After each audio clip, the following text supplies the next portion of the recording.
Hello and welcome to the Flow Show. Hello. Hello, I'm Sarah DiFelice. I'm Tim Glover. Tim Glover. Welcome, welcome, welcome. Today we're just calling this our first official show. The Bang and About Show, we call it. Bang and About Show. Our first official show. We're setting the stage for a show that we've actually been talking about doing for months now. Maybe even a half a year. Maybe even a half a year at this point. And we'll be bringing on guests as we have our guest seat over here. So we have a number of guests lined up, which we're really excited about. I'm currently producing and switching the show, and we're really just getting going, and we're very exciting. I'm the music. I guess I'm the music. What do they call those guys? The orchestra leader. Yeah, you're this setting the intro vibe with your music as well. So welcome. Thank you for being here. This is just going to be setting the stage for what the show's about, why we're doing this, a little bit about who we are, and the types of guests that we're really excited to be introducing into the studio here. Welcome to Flow Network Studios, downtown Toronto, right on the water. Lovely location. Lovely location. And Tim and I we met in the spring equinox of this year, and our visions were very aligned, and we have just converged in terms of finding your perspective and your background and your sweet spot, as we like to call, into the mix. And I've been doing mine, and we've been sort of just out and about finding others who are with the same mission, which we'll get into as well. And so here we are now, opening it up to an audience. Yes, this is very exciting. It's the one thing that we actually clicked on, I recall when we first met, was that the world is going through a huge transformation and very, very quickly. This is unprecedented times. Mm-hmm. And the interesting thing, there's two lanes, two very clear lanes. One lane is actually more what we'll call the fear-oriented lane. And this is, people are starting to wake up to fake news and alternative facts. Mm-hmm. The interesting thing of the use of the word alternative facts is facts, there is no absolute truth between human beings, because it's all relative to your perspective and your stance. Mm-hmm. So when we were talking, we thought the Flow Show needs to be a place where people actually start to consider that they need to always be very, very present in how they interact with everybody and the world, because themselves, with others, yes, and with their outer world. Yes. And because changes are happening so quickly, it's very easy to get triggered, what we call the fear response, the amygdala hijack, fight, freeze. Flight and freeze, yes. And it is part of the whole system that's being created up to this point in time, is meant to be able to go and counter the fear response, but also start to lever it. And consumerism very much is about levering the fear response, so that people are off balance, especially using that as a tool for marketing and sales, and then come in and then help people with a solution to a problem that they didn't know they had. Mm-hmm. For the Flow Show, we want to actually provide the opportunity for guests, as well as ourselves, as well as participants, to reframe the day-to-day news that's actually happening. And create a new narrative for right. what we actually want to see transpire in our reality. As we talk about, we are the creators of our reality. What we focus on expands. And so if we have a platform where we're really empowering others to be a part of this co-creation, we're in such a pivotal time, as you said, Tim. Like it's such an exciting time to exist on this earth. We've never, yes, there's a lot of chaos happening about as well, which I think is just bringing us back to come together mm-hmm. to these types of interactions. But we've never lived in such a beautiful time, and a part of this is change, and a part of like rebuilding is really coming together and masterminding what do we see, how do we see this world evolving, where do we want to place our value, how do we define success and wealth and well-being, and all the things that we can all align on as humans, the human experience. We all really want the same thing at the end of the day. We all want inner peace, contentment, fulfillment, love, and success in doing what we came here to be able to live a passionate life and be fulfilled, not only be fulfilled, but to be sustained and have a wealth of resources in terms of finances, in terms of connections, friendships, and all of these things. So this is a space to really bring this new dialogue and narrative to create a world we actually want to see, and bring people to the table who are offering powerful solutions. You know, when there is chaos, there's also opportunity, and it's all about that reframe, as you said. So this is a network about reframe. This is a network of collaboration, of connection, and really creating an ecosystem. Here in Toronto, we always talk about there's so many amazing leaders and creators here in Toronto, and we've been out speaking to them in person, and so we're really excited to bring them here and discuss and share the amazing news that's happening. Because as you said, the traditional broadcast, it's been mostly fear-oriented things, so it's very easy to get sucked into the illusion of the Armageddon, you know, the planet's gonna blow up, and Yeah, something is actually, we can feel something's happening. We can That all shift feel is it. inside us. yes. And it's interesting, to create our own reality, we have to start telling a story to ourselves about an alternative reality, the reality that we want. The Flow Show is meant to start to stimulate people and actually reframing their individual story. And it's really noteworthy that being creative or creativity has been isolated and actually has been marginalized by the education system, because the education system, as there's an individual in the UK, I can't think of his name right now, Robinson, I think. He stated that creativity has been killed through education. The whole job of education was to kill creativity so that people would act a certain way to get the job done in a business context. That's been carried over in the broadcast world, so that people actually don't end up thinking for themselves, and they don't end up accessing their inner creative, because they never got taught it, and they get taught it on the sidelines. Now, the interesting thing with media and the internet, a lot of people with the gig economy are doing all the creative stuff after hours because they just love to be creative. This is an opportunity, and this is an opportunity at a point in time for people to access their creative. My particular background is both creative in as much as I've actually been a singer-songwriter for a number of years, a visual artist, but I also a business person. So I've got all kinds of designations in business, and my thing was to be able to go and try and figure out what were the mechanics associated with success.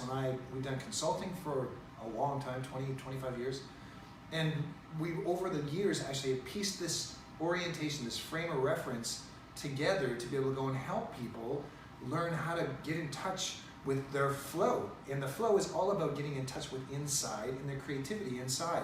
There's not a lot of narratives going on currently in a format like this to be able to go and help people understand that you are the creator of your world. And we are all creative. We all have a creative. It's we put a lid on it because of the systems that have been in place and haven't really put importance on that aspect of our creative capacity. But I wanted to just speak a little bit about our backgrounds, because I think it's important to the story of you know, us really finding our sweet spot individually. You know, we talk a lot about the importance of interdependence in society, and you know, reverse engineering what, you know, history has taught us, and patterns that have kept us in cycles that, you know, this is a part of what we're all feeling right now, is we're kind of like, okay, enough is enough. So we have to thank what has happened to really bring us to this place of waking up to, I can't live like this anymore. I really need to just to do what I love, and actually in that is such a great service to the rest of humanity and a whole. So, you know, speaking of your background and learning about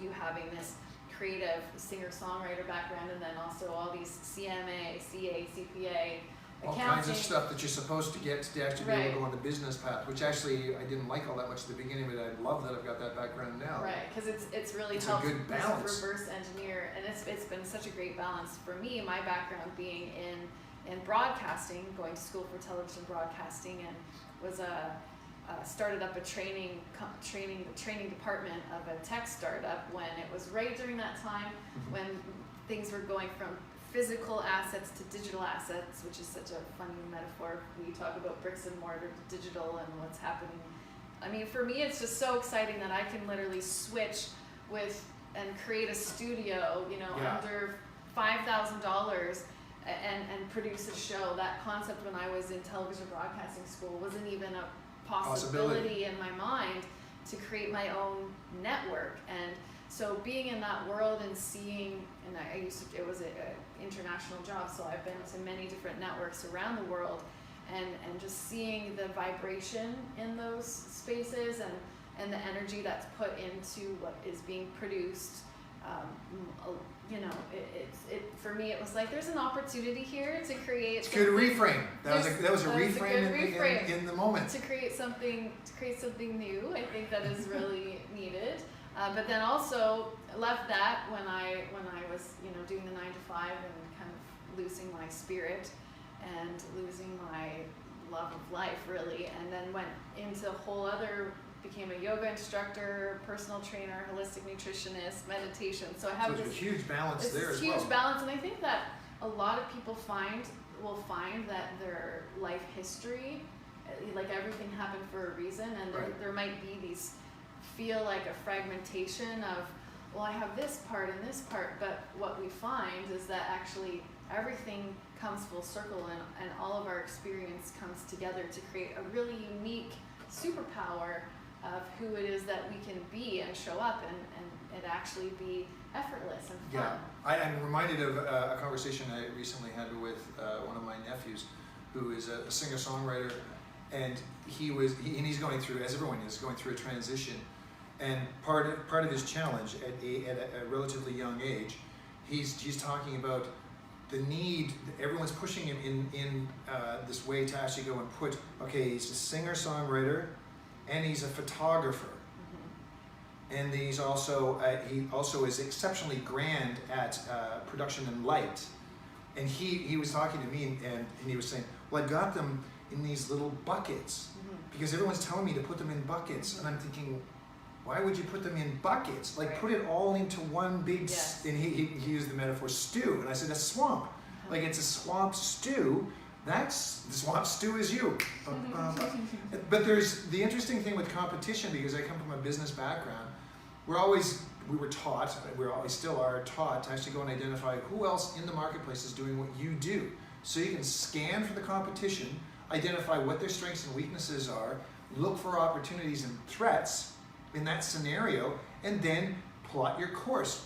Which is interesting because being me, I have no competition. Yeah, that's being such an old mindset. Right, but it's used it's everywhere in business right now. Fear, right? Or missing out, like we talked about FOMO. Yeah, you have to fit in. Yes. You have to fit in, and we're saying, fit in or flow. That's really the question of the day right now. Exactly. Fit into a box and try to segment yourself and keep parts separate. Like, you know, I have to show up to work in this way. I have to show up in my life in this way. And it's really about discovering how we can show up and bring our whole self to the party. I mean, I for so long felt like I had to either be in video or health, right? Yeah. And coming out of high school, for me, it was these two completely opposite, seemingly opposite paths, right?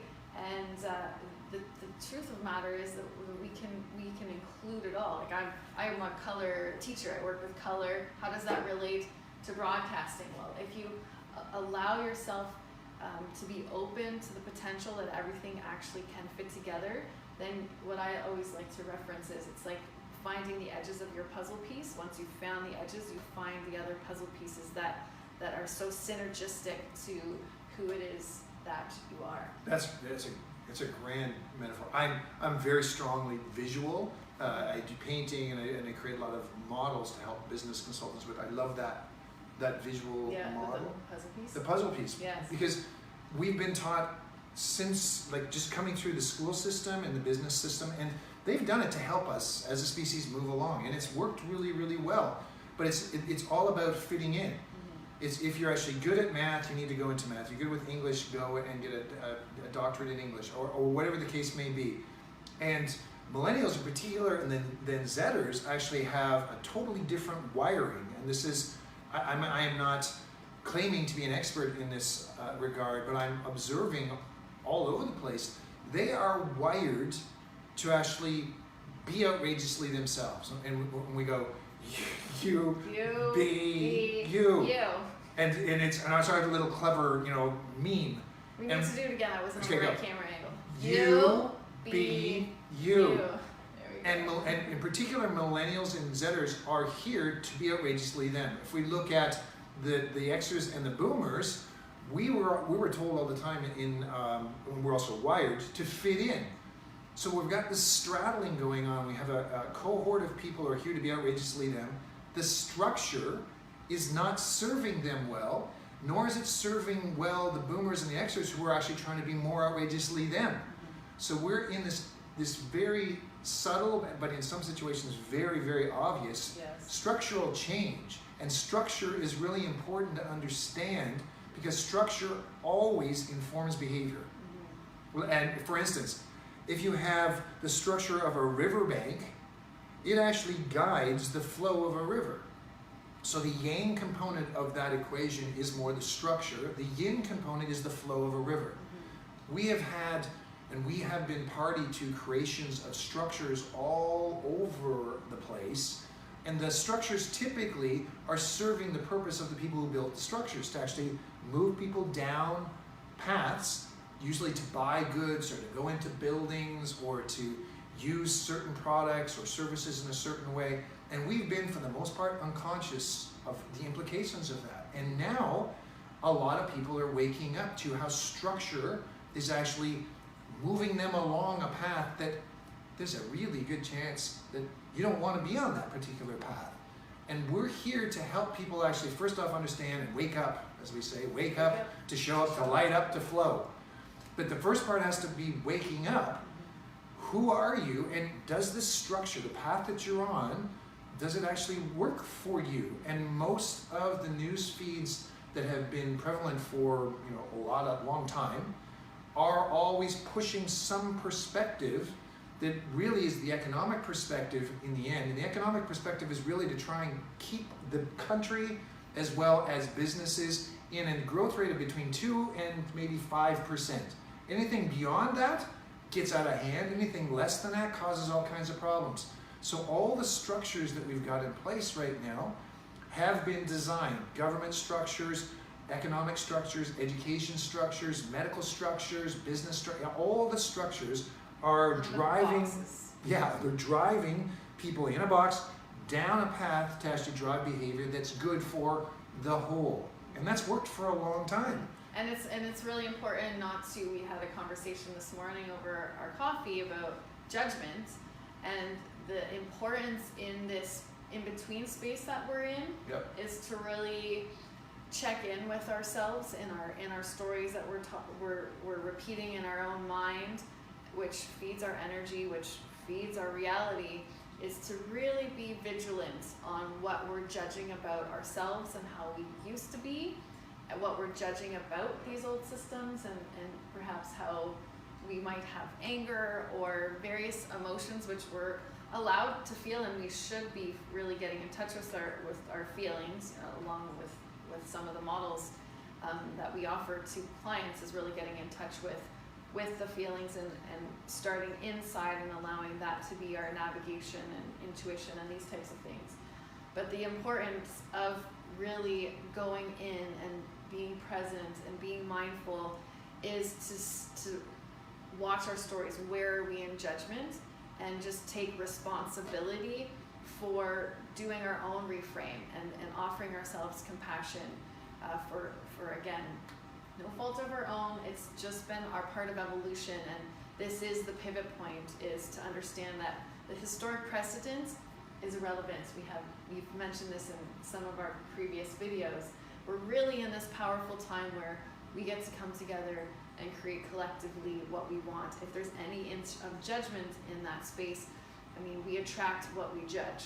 What we focus on expands. So if we're focused on any sorts of judgments, we just keep perpetuating, and that's kind of been the swamp stew that we've been in, is the perpetuation of things being wrong and judging, and this is a part of the story that we also need to remove, so that we can powerfully step forward into what we want to create. And it's interesting today. A lot of visual images are coming up for me when you're talking, and I see myself. I've been stuck in this place of straddling two realities, and the wake up phase is to start to actually wake up to the fact that there's another way of actually having, doing, and being in the world. That phase has us move one foot into one world, and the other one is still in the old world.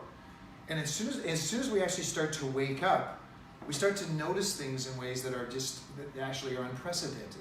So we start to notice that maybe how we actually tend to vote in political leaders, how we tend to give our power away to structures, authorities, infrastructures, whatever it is that comes up. That whole straddling is very, very disorienting. Yes. Because that is just the beginning of the hero's journey, straddling the known world and the unknown world. Mm-hmm. So as soon as you wake up, the next phase of that is actually start to show up. And it's been my observation, working with clients for a long time, that the skills that they used to show up in this old infrastructure, good majority of them are not working. When they straddle, they're really not working, and they won't work in those configurations in this new orientation. And that's really disorienting. So we want to be able to help people feel good and solid about being disoriented. Yeah, you're not alone. You're not You're alone. definitely not alone. Up is down, down is up, sideways. And I think that's a part of, as we evolve with the show, is introducing Joseph Campbell's hero's journey, and maybe to our guests, and for them to share when they were in disorientation, because it's about relating, right? Like we're so similar to one another, and I think the importance in this time in what's happening on the planet is really bringing us together to have authentic communication and really feel safe to express what we feel and what we're going through. I know as someone who's taken more of a leader position in my life, it's like I've had to be the strong one, and so it's like how have I been able to show up and dance with this, being vulnerable. Even though you might feel like crap inside. Yeah, you have to be like, well, my previous business was a fitness instructor, so even though I feel like crap, I have to motivate this room of people, right? I got to put on this strong face, and I think a lot of us have done this. A lot of us have had to put on a strong face and push through and muster through life, and now it's like let's let the armor come off and be human and realize we all go through these challenging times in this journey. Yes. I remember coming into the studio. This has been a vision of mine for years and years and years. And you go through feeling crazy, like who am I to do this? And then once it actually happened, I can tell you, I've been through a couple identity crises, right? And this is what we share, Yeah, this is the journey. This is how it works. Journey, and especially now have the importance of community and coming together and sharing and realizing that there's others out there that are really going for it. And as we all, go for it, I think we're really going to be stepping into such a beautiful 2020. Yes, I think there's huge opportunity that's emerging on all levels, and the frame of reference I use is personal life as well as business. Yes. And the biggest opportunity I think that's presenting itself right this second is to tap your creative. Mm-hmm. It's an accessible thing, and I wanted to circle back. I have been referred to as a creative, and I'm a business person, and it's relatively easy to label me that, because I'll pick up a guitar, or I do paintings, or whatever other things. When we talk about creative, the way you actually comb your hair, the way you actually show up, the way you actually tend to your physical health, the way you arrange flowers, what you eat, you cook, yeah, exactly. Those are all opportunities to create. And I'm reminded of someone I was talking to a few months ago who has a shamanic teaching, and it's about the dream to create. Mm-hmm. So the whole objective is to use our imagination, tap in to whatever metaphor you want to tap into. It's your higher self, it's guides, it's you streaming the earth energy, whatever works for you. Mm-hmm. That's the little stew pot that we all have to put together, and we need to actually help each other stop from putting each other and self into little boxes trying to fit in. And that is not going to be easy, because everything in us is unconsciously biased from birth by the influence of our parents and our parents down the line. So we're always looking for a box to fit in, and then feel like a failure if we can't fit into a box. But intellectually, at that 1 or 2% that we actually access in terms of the executive center, we're saying, no, I don't want to fit in a box. I want to be outrageously me. Yeah. Okay, let's go. And then as soon as trouble starts to show up, or it even feels a little bit awkward, we put ourselves in a box. Yeah. It's like a great system. It's a great system for actually helping kids actually fit in the box. Mom and Dad, because they loved us so much, didn't want to get us, actually put us and expose us to situations where we would actually get hurt. So they actually would always keep us safe by keeping us in this box, which is just slightly smaller than their box. And they got so good at it that when we actually grow up, we don't even need them around. We know where the parameters of the box are. We can actually feel it inside. That's the fear response. Fight, flight, freeze triggers us. Oh my gosh, there's something happening that I need to be afraid of. The ego mind goes, why are we afraid? And so it begins. The loop just keeps going, and you go into those questions of, why is this happening? Why is that happening? Why am I feeling this way? Why am I that? That's the school system taught us that. And the answer, the only answer you can find, is to place yourself in another box. So it is a really, really challenging and very, very big opportunity to be able to go and say, all right, I'm good with straddling both. I'm waking up to the fact that I don't need to live in a box, but possibly I need a little bit more help, guidance, support, opportunity to share insight about how the heck do we get out of this box that is actually being managed by our unconscious bias to the tune of about 99% of our processes. Yeah, I think there's a lot of people straddling these two worlds as well, where we have this intuitive sense that there is more to the box.